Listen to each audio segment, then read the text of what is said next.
Okay, so this is my craft room, and I'm going to do another video that's longer that I open drawers and stuff, but I'm just going to give you a brief overview. So when you first come in, this is the back of the door, and it's got some of my paper stuff. I have much more, but I got that at Michael's. And then over here is a sewing little corner, and I've had this desk since I was little. But I do have some wall space up there, you see? So it's going to definitely get some more little doodads and banners and stuff, fun stuff over time. I use an old coat crate to keep some of my threads in. I have another little plastic container. And I have this little pegboard I made out of an old frame and some pegboard I bought at Home Depot that I like pin different instructions and stuff to. This jar is filled with scraps that I use for my embroidery machine, and you can see the other thread at the bottom. And I'm making a sewing machine cover for my sewing machine, so that's not done yet. As you kind of move back, this old suitcase has some of my current projects in it. I'm making a blanket for the back of my chair.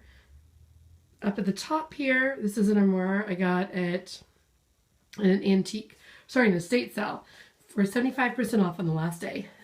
This is an old jar I got. It's filled with these pin cushions that I've been collecting, and they're just some people's old pin cushions, and I love them because they kind of represent just sewers from days gone by.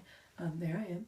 Up at the top there is some of my cutting boards. I got that sewing machine at a thrift store for $25, and then I did break the glass, so I'm still working on that. Inside are my scraps, yarn. The bottom drawer is batting. You go on over here in this closet. Actually, there's two closets in this room, which is nice, but this one has the back of a microwave that goes into my kitchen. Kitchen's still to be redone someday.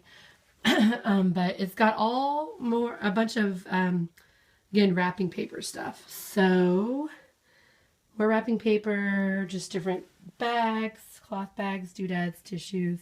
I still have to put between where the carpet and the hardwood floor goes, I still need some of those wood slates. So this is, like I said, far from being finished. Okay, so back up, and I love having this. I closed it for the light purposes, but I love having this window right by, these are kind of my crafting tables. So underneath the table, a bunch of scrapbook stuff, which, like I said, I'll open up in a longer tutorial. But on the table, this is where I do like a lot of my cutting.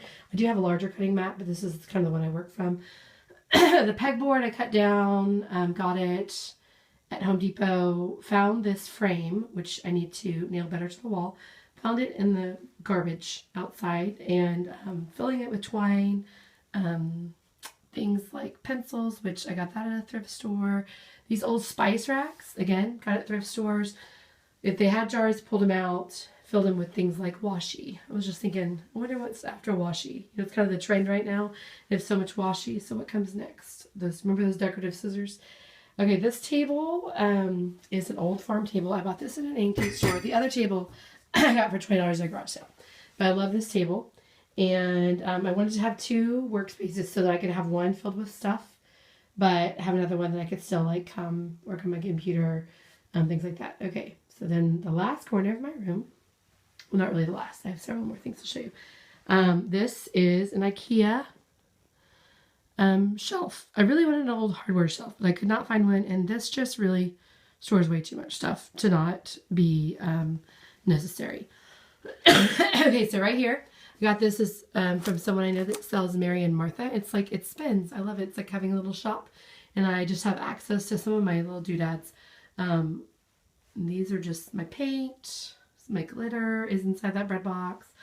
These little cigar boxes hold all kinds of like tags and paper clips and stuff. Most of the stuff is labeled. You see that shelf right there? More washi. All of these shelves have things like one shelf's dedicated to buttons, one's dedicated to stamps, one's dedicated to flowers, scrapbook stuff, blah, blah, blah, blah, blah. So I will pull that out and show you sometime. Okay, skip this closet for a second. Go over here. I did mount a TV because I can only stand so much of my own company. This is where I have my Cricut, and I have my printer, and then over here in this corner is where I have my little embroidery machine, and I got that sewing table for $7. threads. These vinyls, I had a girl I work with who told me about them.